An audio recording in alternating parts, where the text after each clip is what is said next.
سامعین دی وقار استخارہ کرنا سنت ہے، اور حضور علیہ الصلوۃ والسلام نے استخارہ کی باقاعدہ سے تعلیم صحابہ کرام اور امت کو دی ہے۔ تو اب صحابہ کرام کا استخارہ کرنا ثابت اور حضور علیہ الصلوۃ والسلام کی استخارہ کی تعلیم دینا بھی ثابت ہے۔ لیکن جب صحابہ کرام علیہم رضوان استخارہ فرماتے تو ان کے خواب پاکیزہ ہوتے، سچے ہوتے، ان کے جو بھی خواب تھے، خیالات تھے، وہ شیطانی خیالات سے پاک تھے۔ تو وہ جب خواب کے ذریعے اگر استخارہ کیا جاتا تو ان کو اگر کچھ اشارے آتے تو وہ سچے ہوتے تھے، حقیقت اور سچائی پر مبنی ہوتے، ان میں برکت و رحمت ہوتی۔ لیکن اگر ہم استخارہ کرتے ہیں اور پھر اس میں ہم یہ کہتے ہیں کہ اس میں لال رنگ نظر آئے، کالا رنگ نظر آئے، تو پھر وہ صحیح چیز نہیں ہے آپ کے حق میں۔ رشتہ ہے، جاب ہے، باہر کا ٹور ہے، آپ کوئی کاروبار بزنس کرنے لگے ہیں، کوئی مارکیٹ لینے لگے ہیں، پراپرٹی لینے لگے ہیں، کار گاڑی لینے لگے ہیں، تو لال اور بلیک رنگ نظر آ جائے تو وہ چیز صحیح نہیں ہے۔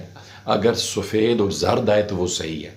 لیکن اتنے بڑے بڑے زندگی کے فیصلے ہم استخارہ کی بنیاد پر کرتے ہیں، جو کہ سنت ہے الحمدللہ، لیکن ہمارے خواب سچے نہیں ہو سکتے، ہمارے خواب حقیقت پر مبنی نہیں ہو سکتے، ہمارے خواب میں ہو سکتا ہے شیطانی خیالات بھی ہوں، ہم نیک نہیں، نماز ہماری کمپلیٹ نہیں، نیک اعمال ہم نہیں کرتے، تو ہر طرح سے ہمارے پاس شیطانی وسوسے بھی ہیں، شیطانی خیالات بھی ہیں۔ تو صحابہ کرام علیہم رضوان ساری کائنات سے وراء الورا ہستیاں ہیں، ان کے خواب بھی سچے، ان کے اشارے بھی سچے، لیکن جب ہم استخارہ کرتے ہیں تو پھر اس میں ہم صرف ایک اشارہ آنے پر یا لال اور کالا رنگ نظر آنے پر ہم پتہ نہیں کتنے بڑے بڑے فیصلے کر جاتے ہیں، جن کی وجہ سے کئی گھر بھی اجڑ جاتے ہیں، کئیوں کے تو کئی کاروبار اور بزنس اور پراپرٹی میں لاکھوں کروڑوں کے نقصان ہو جاتے ہیں۔ استخارہ کرنا سنت ہے اور یہ ثابت بھی ہے، صحابہ کرام نے بھی استخارہ کیا، باقاعدہ سے حضور علیہ الصلوۃ والسلام نے تعلیم فرمائی، لیکن ہمارے خواب سچے نہیں ہوتے، اشارے حقیقت پر مبنی نہیں ہوتے، لہٰذا صرف استخارے پر فیصلہ نہ کریں۔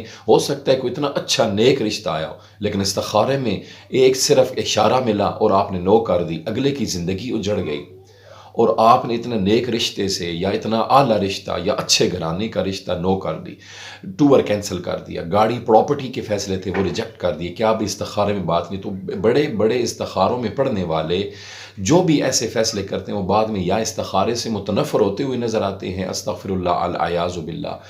اور یا تو پھر وہ پچھتاتے ہوئے نظر آتے ہیں۔ تو تدبیر پر اور جو دوسری سنت ہے مشاورت پر بڑے بڑے فیصلے کیا کریں، ظاہری اسباب دیکھا کریں۔ اگر کوئی کاروبار ہے، گاڑی ہے، بینک بیلنس ہے، ٹور ہے، ایجنٹ کے ذریعے جانا ہے، یا کوئی بڑا فیصلہ کرنا ہے، رشتہ کرنا ہے، تو آپ سیکیورٹی لے سکتے ہیں، ویریفیکیشن کر سکتے ہیں، تدبیر پر فیصلہ کر سکتے ہیں، مشاورت پر فیصلہ کر سکتے ہیں،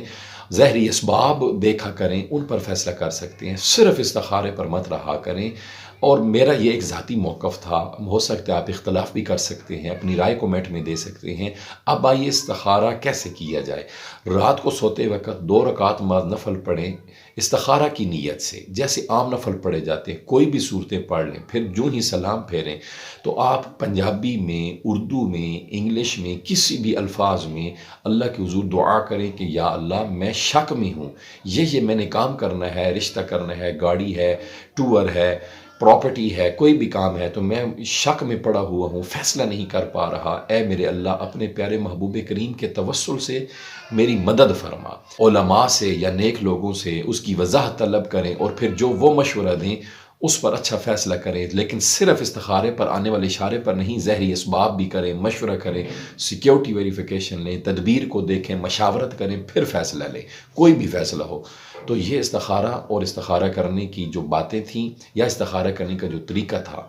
وہ میں نے عرض کیا ہے۔ اور دوسری بات، استخارہ کروایا نہیں جاتا، حضور علیہ الصلوۃ والسلام نے فرمایا خود استخارہ کرو، استخارہ کیا جاتا ہے، خود استخارہ کریں، دوسروں سے نہ کروائیں۔ اور دعا وہ عربی کی بھی پڑھ سکتے ہیں، لیکن اگر نہیں آتی تو یہ بھی پڑھ سکتے ہیں، جائز ہے۔ اللہ کے حضور الفاظ میں نہیں رکھتے، نیت میں نہ رکھتی ہے۔ آپ عربی میں دعا پڑھیں، ٹھیک ہے، اچھی بات ہے، جو ہے اسپیشلی ٹھیک ہے۔ اگر وہ نہیں آتی تو کسی انداز میں، کسی ڈھنگ میں، کسی رنگ میں، بادب طریقے سے اللہ کے حضور دعا مانگیں۔ جزاکم اللہ۔